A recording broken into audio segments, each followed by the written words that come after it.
ভারত পাকিস্তান পুরোদমে যুদ্ধ শুরু হয়েছে আর এই মুহূর্তে আমাদের হাতে এসেছে সবথেকে গুরুত্বপূর্ণ তাজা কিছু আপডেট সংবাদ। প্রথমেই জানাবো, ভারতে এক রাতে ৫০০ ড্রোন দিয়ে হামলা। ভারতে ২০টির মতো ড্রোন হামলা চালাচ্ছে পাকিস্তান, দাবি করেছে নয়াদিল্লি। দেশটি জানিয়েছে প্রায় ৫০০টি তুর্কি ড্রোন দিয়ে পাকিস্তান হামলা চালাচ্ছে। এতে হিন্দুত্ববাদী নরেন্দ্র মোদী নাস্তানাবুদ। দ্য টাইমস অফ ইন্ডিয়ার এক প্রতিবেদনে বিষয়টি স্বীকার করেছে ভারত।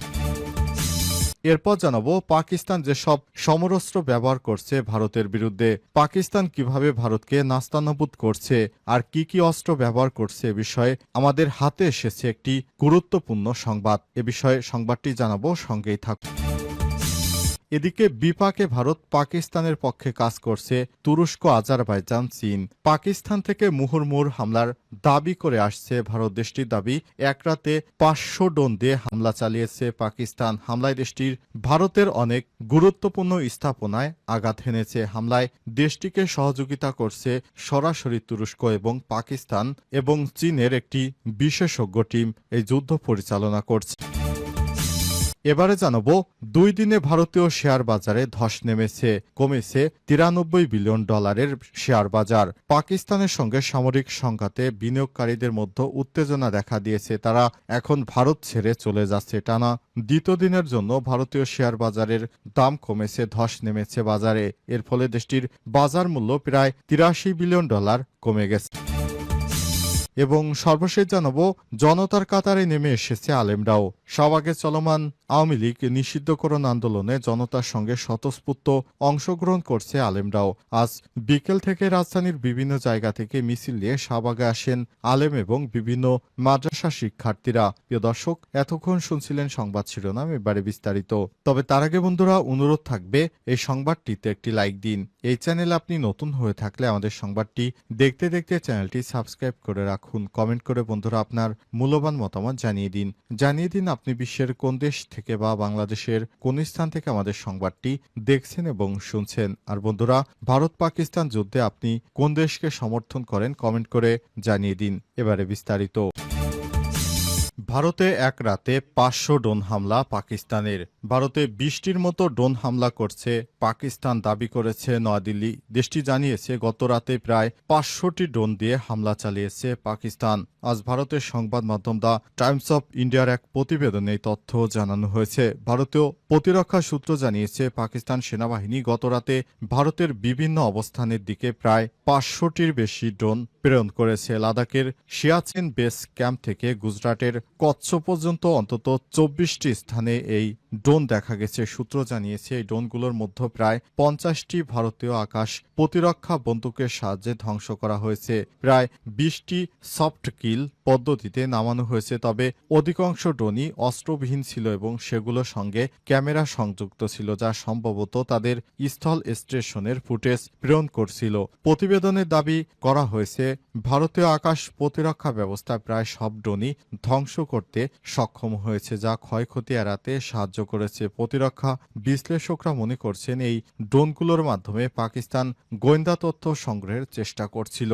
ভারতের পক্ষ থেকে ২০টির মতো ড্রোন হামলার কথা বলা হলেও এ বিষয়ে কোনো মন্তব্য এখনও করেনি পাকিস্তান।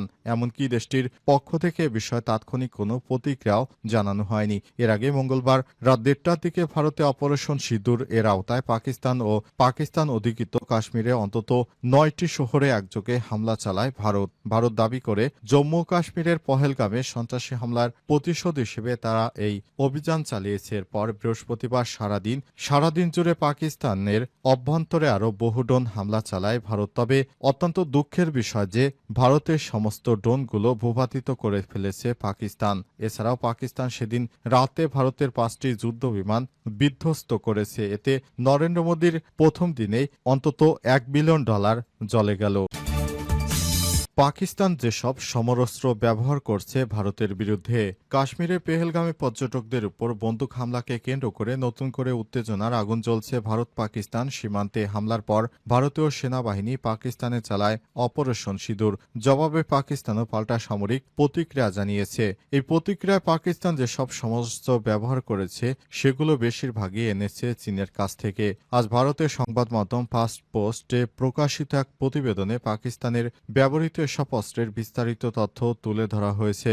HQ-9 আকাশ প্রতিরক্ষা ব্যবস্থা। চীনের তৈরি HQ-9 হল একটি দূরপাল্লার ভূমি থেকে আকাশ ক্ষেপণাস্ত্র ব্যবস্থা MSM, যা রাশিয়ার S-300 প্রযুক্তির অনুকরণে তৈরি করা হয়েছিল। এতে ব্যবহৃত হয়েছে উন্নত রাডার ট্র্যাকিং এবং গাইডেড প্রযুক্তি। পাকিস্তানের এই সিস্টেম মোতায়েন করা হয়েছে লাহোরের একটি ইউনিট ধ্বংস করার দাবি করেছে ভারত। তবে পাকিস্তান এই দাবি অস্বীকার করেছে। তারা বলেছে, আমাদের কোনো ইউনিটই ভারত ধ্বংস করতে সমর্থ হয়নি। এরপর রয়েছে J-10C ফাইটার জেট। ভারতের বিমান বাহিনীর বিরুদ্ধে পাকিস্তান ব্যবহার করছে J-10C ফাইটার জেট, যা চীনের চেংদু এয়ারক্রাফট ইন্ডাস্ট্রি কোম্পানি কর্তৃক নির্মিত।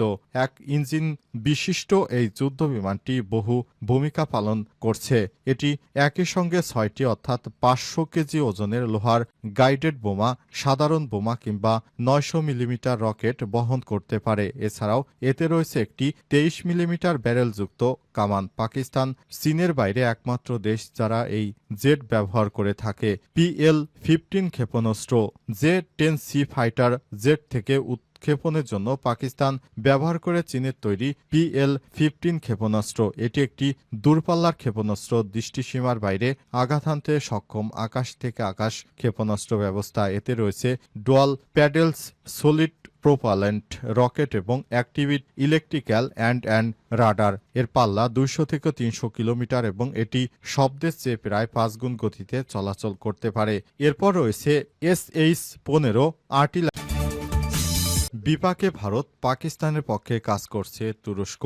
ভারত পাকিস্তানে হামলার পর মনে করেছিল হয়তো পাকিস্তানকে তারা নাস্তানাবুদ করতে পারবে, কিন্তু প্রথমে যখন 80টি যুদ্ধবিমান নিয়ে পাকিস্তানে ঝাঁপিয়ে পড়ে ভারত, তখনই দেখা যায় পাকিস্তানের খেল। পাকিস্তান প্রথমে ভারতের সেই 80টি যুদ্ধবিমানকে পাকিস্তানের আকাশ সীমায় ঢুকতে দেয়নি। ভারতের সেই যুদ্ধবিমানগুলো থেকে অন্তত 5টি শক্তিশালী রাফায়েল যুদ্ধবিমানকে ভূপাতিত করে। এরপর পাকিস্তান পাল্টা আক্রমণ শুরু করেছে, যেগুলোর মধ্যে রয়েছে তুরস্কের তৈরি সবথেকে অত্যাধুনিক বাইরাক্তার TB2 ড্রোন দিয়ে তারা ভারতে হামলা শুরু করেছে।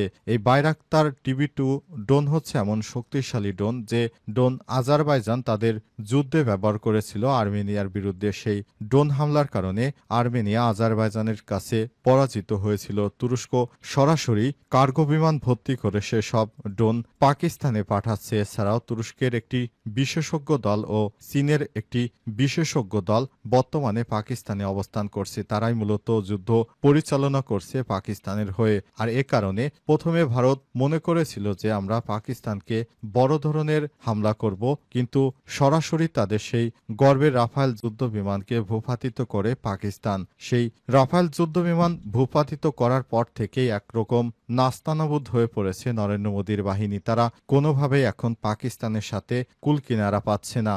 যুদ্ধ সবেমাত্র শুরু হয়েছে, পাকিস্তান যেভাবে জবাব দিতে শুরু করেছে তাতে এখন ভারতের শেষ রক্ষা কি হবে সেটি এখন দেখার বিষয়। নরেন্দ্র মোদী সৌদি আরব সহ বিশ্বের মুসলিম যে বড় বড় রাষ্ট্রগুলো রয়েছে, যেমন ইরান, সৌদি আরব, এছাড়া কাতার সহ আরও যে রাষ্ট্র, তাদের কাছে একরকম হাতে পায়ে ধরে কান্নাকাটি করা শুরু করেছে। তারা বলছে যে ভাই, তোমরা বর্তমান পাকিস্তানকে থামাও, না হলে পাকিস্তান আমাদের বাঁচতে দেবে না।